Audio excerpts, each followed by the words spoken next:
করে চিন্তা করুন এবং ভালোবাসা দিয়ে তৃণমূল কংগ্রেসের সিট বাড়িয়ে দিন, বিজেপিকে বিনাশ করতে দিন। আমার জলপাইগুড়ি প্রার্থী কৃষ্ণ দাস জোড়া ফুলের মতো দেখুন। ভাই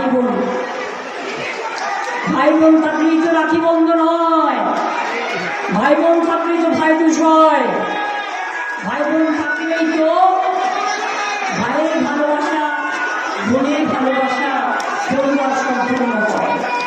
ভালো থাকুন, সুস্থ থাকুন। মায়েদের সকলকে আমার প্রণাম, বোনেদের সকলকে আমার সম্মান। সবাইকে জানাই